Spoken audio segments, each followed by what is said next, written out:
صل على محمد وعلى آل محمد كما صليت على إبراهيم وعلى آل إبراهيم إنك حميد مجيد. اللهم بارك على محمد وعلى آل محمد كما باركت على إبراهيم وعلى آل إبراهيم إنك حميد مجيد. Qu'Allah subhanahu wa ta'ala nous pardonne tous nos péchés, qu'il nous guide sur le droit chemin. Allah subhanahu wa ta'ala, il a voulu que le meilleur des modèles soit avec nous, nous qui sommes de la communauté du prophète sallallahu alayhi wa sallam.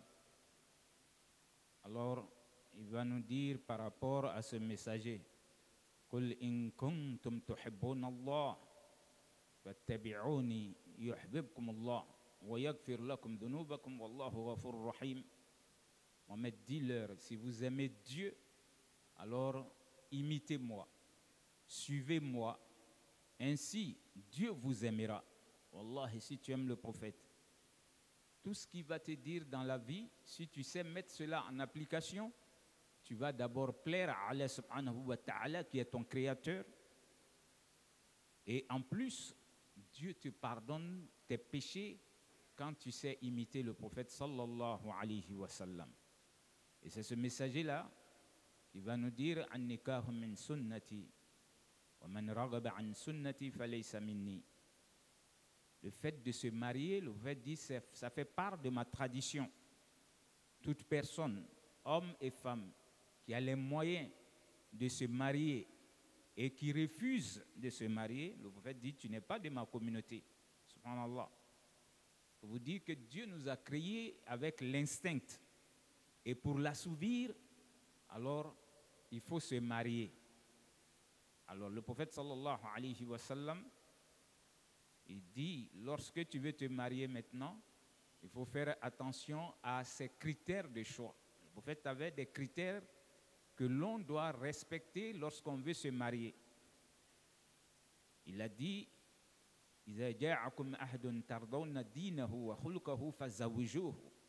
lorsque quelqu'un se présente à vous, il veut se marier avec vous, que vous soyez homme ou femme, alors le premier critère que le prophète nous dit de remarquer, d'observer, c'est la religion.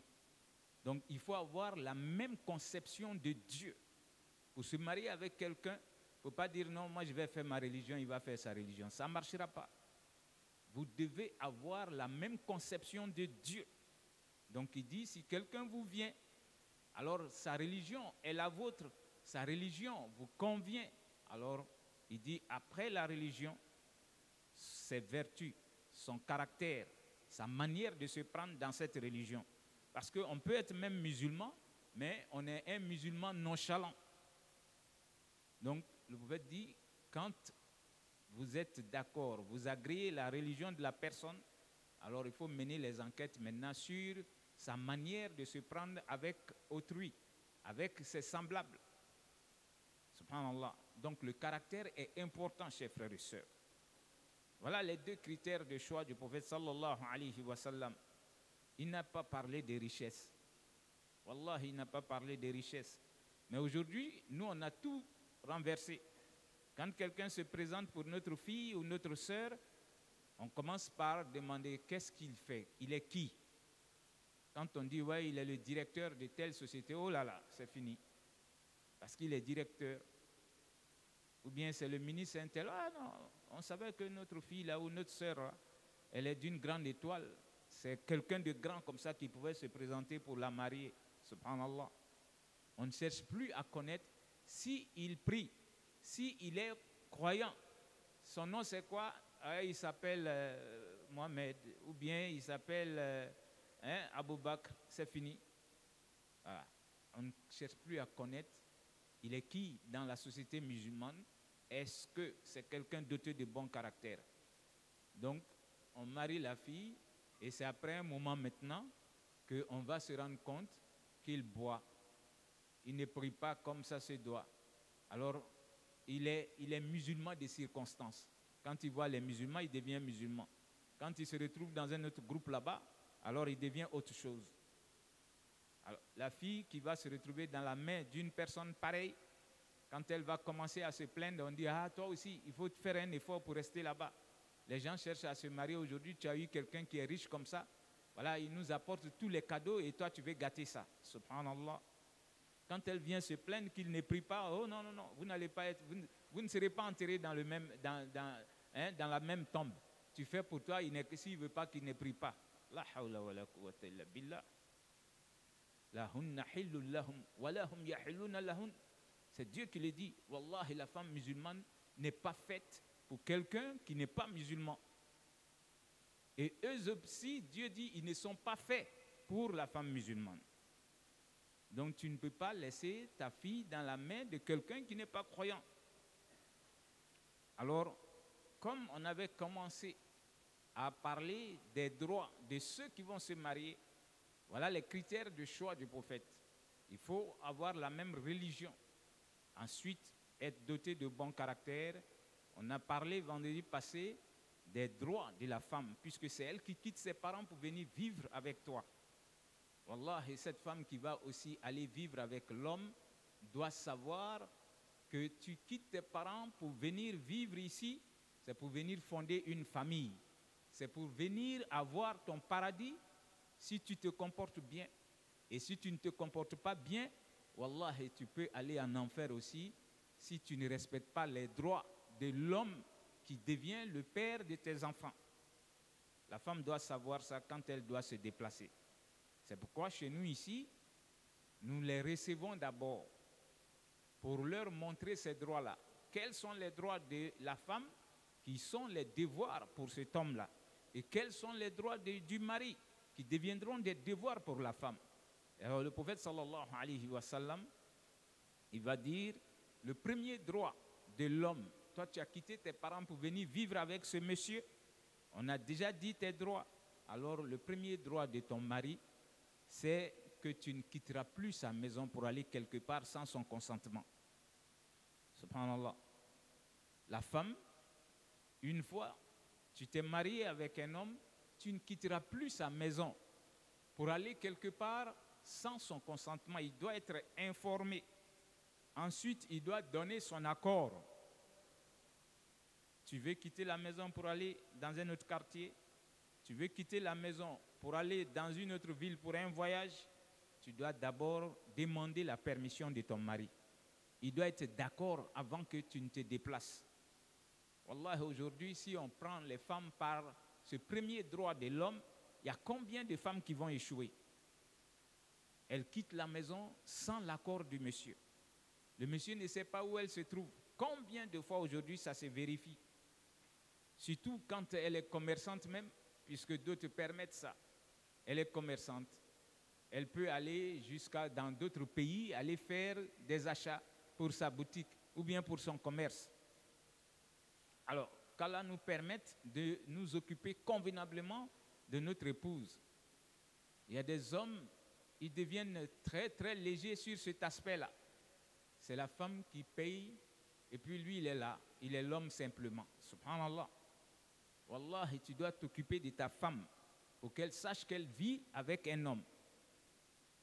Donc, une femme qui voyage et qui ne dit pas à son mari, le prophète dit sallallahu alayhi wa sallam, si tu quittes la maison, tu t'en vas sans la permission de ton mari, tous les graviers que tu vas piétiner en allant et en retournant vont te maudire.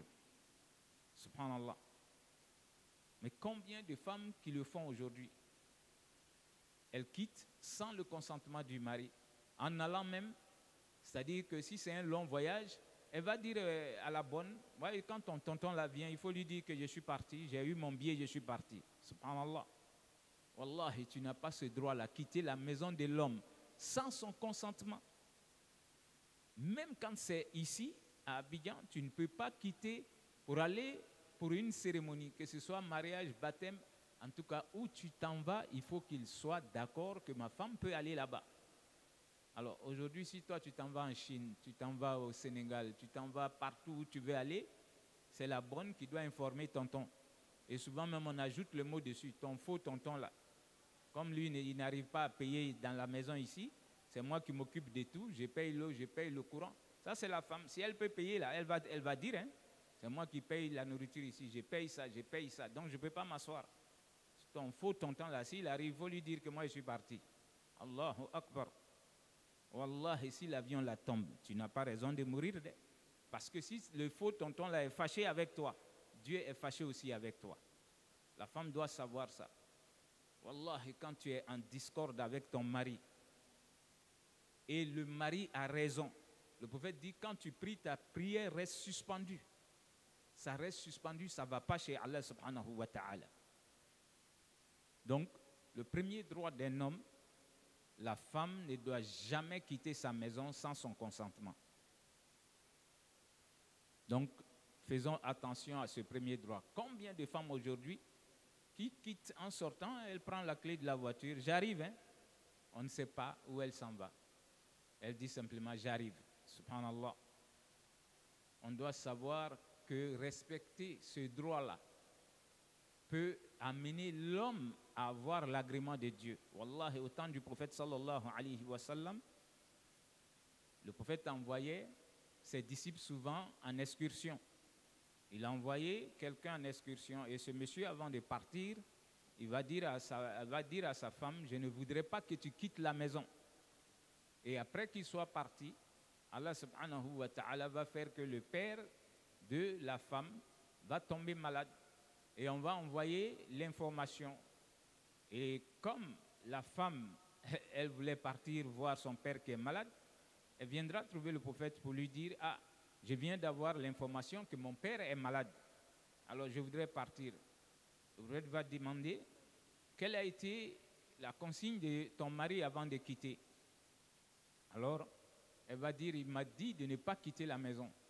Alors le prophète lui a dit, tu ne peux pas partir, il faut que tu attendes que ton mari revienne. Subhanallah. Alors, elle va attendre et quelques jours après, Allah subhanahu wa ta'ala, il va rappeler le père de cette femme. Il va mourir. Elle va revenir à la charge. Retrouver encore le prophète en lui disant, messager de Dieu, je viens d'apprendre que mon père est décédé. Alors je voudrais partir. Le prophète lui a dit, tu ne peux pas partir, il faut patienter. Parce que ton père, c'est-à-dire que ton mari a laissé cette consigne-là de ne pas quitter sa maison. Donc tu dois attendre jusqu'à ce qu'il revienne. Subhanallah. Et la femme va patienter. Elle va attendre. Et quand son mari va revenir, alors ils doivent aller maintenant pour présenter leurs condoléances. Et le prophète sallallahu alayhi wa sallam, comme Dieu, il l'a choisi, il va lui faire cette révélation. Il va faire la révélation au prophète que lui, Allah subhanahu wa ta'ala, il a eu pitié du père de cette femme parce qu'elle a respecté les consignes de son mari. Subhanallah. Voyez-vous? Parce que son mari lui a dit de ne pas quitter la maison à son absence. Comme elle a respecté cela, alors Allah subhanahu wa ta'ala a eu pitié de l'âme de son père parce que la femme a respecté les consignes de son mari. Subhanallah. Je vous dis combien de fois la femme, par son bon comportement, peut avoir le paradis. Par son bon comportement dans son foyer, elle peut faire entrer ses parents au paradis. Wallah, le prophète nous dit sallallahu alayhi wa sallam, lorsque vous avez éduqué 3 filles et vous les avez amenées à trouver de bons maris, à aller se marier, Dieu en fait un moyen de protection pour vous contre l'enfer. Un père qui a pu éduquer 3 filles, les a éduquées jusqu'à les amener à se marier. Wallahi, Dieu, quand il promet, c'est la réalité. Ce travail n'est pas facile. Ceux qui ont les filles le savent. Souvent, elles sont là. Tu ne peux pas les marier. Et tu ne veux pas qu'elles tombent aussi dans la main de quelqu'un qui n'est pas bon musulman. Et ça devient un souci pour toi. Mais tu as été patient. Tu les as très bien éduquées jusqu'à ce qu'elles puissent trouver de bons maris. Alors Allah subhanahu wa ta'ala, pour te récompenser pour ce travail-là, il fait que toi, le père, tu n'iras plus en enfer. Parce que lorsque tu as pu éduquer ne serait-ce qu'une seule femme, Wallahi, c'est comme tu as éduqué toute une nation. Quand les femmes sont mal éduquées, elles vont donner naissance à des enfants mal éduqués et la société va en pâtir et même la nation va en pâtir. Mais quand la femme est très bien éduquée, alors la société gagne en cela et même la nation peut en gagner parce que c'est la femme qui est le socle de la famille, chers frères et sœurs. Donc, on doit faire attention en tant que femme, lorsqu'on va se marier avec un homme, il faut tout le temps honorer cet homme. Il ne faut pas sous-estimer son mari. Penser que moi je suis la fille d'un tel ou bien j'ai tel diplôme. Non, tu mets tout ça derrière toi. Tu te dis, moi je suis venu dans ce foyer pour adorer Allah subhanahu wa ta'ala. Parce que le mariage c'est un acte d'adoration de Dieu. Si tu sais comprendre de cette manière, ton mariage t'envoie au paradis. Wallahi, quand ton mari est satisfait de toi, que tu meurs avant lui ou après lui, Allah subhanahu wa ta'ala, il va t'ouvrir les portes du paradis. C'est le prophète qui le dit. Une femme qui prie, qui jeûne, qui fait sa zakat et qui a l'agrément de son mari, qui a l'agrément, il a ajouté ce dernier mot dessus, l'agrément de son mari, le jour de la résurrection, Allah ouvre les 8 portes du paradis. Et il dit à la femme, il faut entrer par la porte que toi-même tu auras choisie. Wallahi, si toutefois la femme a prié, elle a jeûné, elle a fait sa zakat, mais elle n'a pas eu l'agrément de son mari, les 8 portes du paradis lui seront fermées. Elle ne peut pas entrer au paradis parce que c'est son mariage là qu'elle négligeait qui peut l'amener aussi en enfer. Donc, il faut faire attention. Lorsque tu quittes tes parents pour aller fonder une famille, dis-toi que moi, c'est le corbillard qui va faire que je vais quitter cette famille-là. Je ne rentre pas là-bas pour sortir, pour aller dans une autre famille et faire des enfants de noms différents. Non, je m'en vais là-bas et je vais vivre avec ce monsieur. Je vais l'assister jusqu'à ce que la mort nous sépare. Deuxième droit de l'homme. Le prophète sallallahu alayhi wa sallam, il va nous dire c'est toujours sa maison. Deuxième droit de l'homme, une fois toi tu es marié, la maison devient votre maison. Mais toute personne qui viendra à cause de toi, femme, dans la maison du monsieur, ça doit être fait avec son consentement. Wallah, si l'homme ne veut pas que quelqu'un entre chez lui, la personne ne doit pas entrer chez lui. Que ce soit un homme ou une femme. Voilà. Donc, comme la personne doit venir à cause de toi, c'est-à-dire que toute personne qui ne peut pas venir en présence de l'homme ne doit pas venir à son absence. Parce que de nos jours, les jeunes font tout. Depuis le lycée, tu es en train de flirter avec quelqu'un, il ne t'a pas marié. Mais lorsque tu te maries, toi tu es jeune fille, lui les jeunes garçons, vous avez été des voisins même sur des bancs et tout ça. Une fois tu es marié, il n'y a plus d'amitié entre vous. À moins que ton mari soit le troisième dans cette amitié et qu'il ne doute pas de la nature de vos relations. Sinon, une fois que tu es marié, ce vaurien-là, lui, ne vient qu'après que le monsieur soit parti au boulot, ou bien quand le monsieur va en voyage, on le voit venir. Quand les gens commencent à s'étonner, mais ça c'est qui sort de la maison, on te pose la question, non, non, c'est mon camarade du lycée. Depuis le lycée, on est en de bons termes, c'est mon camarade. Mais toi, ton camarade ne vient pas, sauf quand le monsieur est absent. Même si rien ne se passe entre vous, il faut éviter de laisser les gens avoir de l'imagination. La suppusion vient de là. C'est un homme. Il n'est pas malade. Et toi, tu t'enfermes avec lui, alors que le prophète nous dit de ne pas le faire. Wallahi, toute femme que tu peux marier, ne t'enferme pas avec elle pour que vous soyez à deux. Le prophète dit Satan est votre troisième. C'est la même chose pour la femme. Tout homme qui peut t'envier, ton mari n'est pas là quand tu t'enfermes avec la personne, Satan peut insuffler quelque chose dans vos cœurs et tout peut arriver. Alors, c'est tellement dangereux. Ce vaurien-là peut venir dire comme ça, il est assis dans le divan du monsieur, bon, est-ce que je peux avoir un peu d'omelette avec du café? Et toi, tu ne fais pas ça quand le monsieur est présent. C'est à son absence que tu viens demander ton omelette dans ce divan. Et la femme est là pour soutenir, non, non, il n'y a rien, hein, moi je me contrôle, tu ne te contrôles pas. Voilà, ça c'est le droit de ton mari. Tu ne dois pas faire entrer quelqu'un dans sa maison à son absence. Et si tu es capable de le faire, ça veut dire que tu oublies que tu es en train de marcher sur les droits de cet homme-là. Donc, les femmes doivent comprendre ça pour aller se marier. Même quand c'est une femme. Wallah, il y a des femmes, quand elles vont venir derrière toi dans la maison de l'homme, comme elle n'est pas mariée, pour sortir, elle n'a pas à prendre la permission de qui que ce soit. Elle peut sortir quand elle veut, elle rentre comme elle veut. Mais toi, femme mariée, tu ne peux pas suivre une femme pareille. Si ton mari te dit, je ne veux pas que tu suives une femme pareille, tu dois arrêter ton amitié avec elle. On dit, dis-moi qui tu suis, je te dirai qui tu es.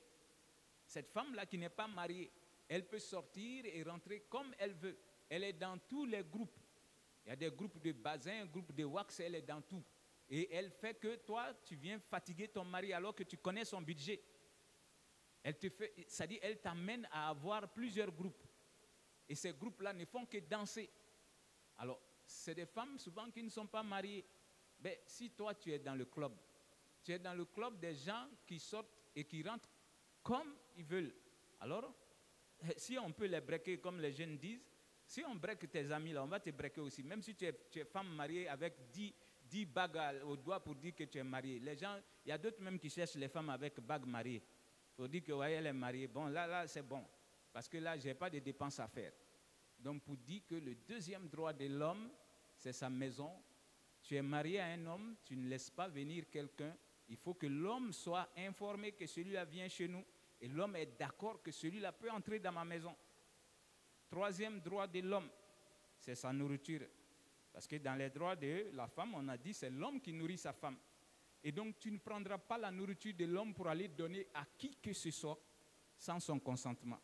Même quand tu veux envoyer à ton père, tu dois informer ton mari pour dire « Ah, mon père, il aime ce plat-là, alors je vais en faire aujourd'hui et je vais en donner à papa. » Il doit être informé, il doit être d'accord avant que tu n'ailles donner à ton papa. Ça, c'est ton père. Wallah, le prophète dit, si tu prends la nourriture de l'homme, tu vas donner à quelqu'un sans son consentement, lui, il a la bénédiction, il a la récompense divine. Mais toi, femme, tu auras le péché parce que tu l'as fait sans son consentement. Alors, il y a des femmes qui se font piéger aujourd'hui. Toi, tu prends la nourriture comme ça, tu vas donner à des gens, tu as pitié d'eux. Mais souvent, c'est des gaillards dans le quartier. Toi, tu dis, il est célibataire, comme il n'a rien à manger, je lui donne. Tu n'as pas dit à ton mari. C'est ce gaillard-là qui voit ton mari passer. Ah, vraiment, madame s'est bien préparée. Comment? Comment toi, tu sais que madame s'est bien préparée? Ah oui, chaque fois quand elle prépare là, elle me donne un plat ici. Ah bon? On vient te demander, ah, toi aussi, tu es méchant. On a dit qu'on peut donner la nourriture mais tu vas voir, comme tu lui donnes la nourriture là, il va penser que la femme là, elle est tombée amoureuse de moi. Après, c'est pour te dire, bon, tu peux venir, on va se voir. Est-ce que tu m'as bien regardé? Moi, je suis marié, mais tu n'es pas marié parce que tu t'en vas toi-même chercher l'homme dehors par ton comportement. Donc, tout ce que le prophète nous apprend, wallahi, c'est la réalité. Ne donne pas la nourriture de l'homme à quelqu'un sans son consentement. Quatrième droit, et ce droit, il est réciproque. Le prophète va dire, la femme ne doit jamais se refuser à son mari sans raison valable. Si une femme doit se refuser à son mari, soit elle est en état de menstru, ou bien elle est en état de lochi, ou bien c'est dans la journée du Ramadan, ton mari dit qu'il a besoin de toi, tu dis non. Parce qu'on est musulman, on est censé être en train de jeûner. Dans la journée du Ramadan, non. Dans la nuit, d'accord. Ou bien la femme est malade, dans ces cas-là, ou bien l'homme veut venir vers toi par une voie qui est prohibée par Dieu. Par exemple, la voie anale. Aujourd'hui, il y a des hommes qui sont devenus comme des animaux. Tu ne peux pas demander à la femme que tu veux venir, tu veux avoir des rapports avec elle par la voie anale. Parce que ça, c'est prohibé dans notre religion. Donc, dans tous ces cas-là, la femme a le droit de refuser son mari. Mais sinon, refuser parce que je veux une voiture, refuser parce que je vais lui montrer que c'est moi qui gère la maison. Wallah, le prophète dit, si une femme se refuse à son mari sans raison valable, quand c'est fait dans la nuit, Dieu charge des anges qui vont la maudire jusqu'à l'aube. Et si c'est fait dans la journée, sans raison valable, tu refuses aussi, Dieu charge des anges qui vont te maudire jusqu'au coucher du soleil. Et donc, une femme qui est tout le temps maudite par les anges, alors que c'est elle qui vient donner naissance à l'enfant, cette femme-là va faire des enfants qui sont beaux, ils sont grands, ils sont présentables, mais ils ont des pieds d'argile. Quand ils ont affaire aux hommes seulement, automatiquement, ils vont prendre KO. Pourquoi? Parce que sa mère fatiguait son père dans la maison. Sa mère n'avait aucun respect pour l'homme. Chez nous, chez les Malinqués, on le dit, tout le monde dépend de sa mère. Wallahi, ta mère doit voir si elle respectait vraiment ton père. Si c'est le cas, partout où tu vas être, tu vas parler entre les hommes et ce que tu veux sera fait. Pourquoi? Parce que ta mère savait respecter ton père. Donc une femme doit comprendre cela, tellement c'est important. Voilà les droits de l'homme cités ici, et qu'Allah subhanahu wa ta'ala fasse que nos filles, nos sœurs puissent respecter ces droits-là pour avoir l'agrément de Dieu. Subhanakallahumma wa bihamdik, nashhadu an la ilaha illa anta, nastaghfiruka wa natubu ilayk, subhana rabbika rabbil izzati ma yasifun, wa salamun ala al-mursalin walhamdulillahi rabbil alamin.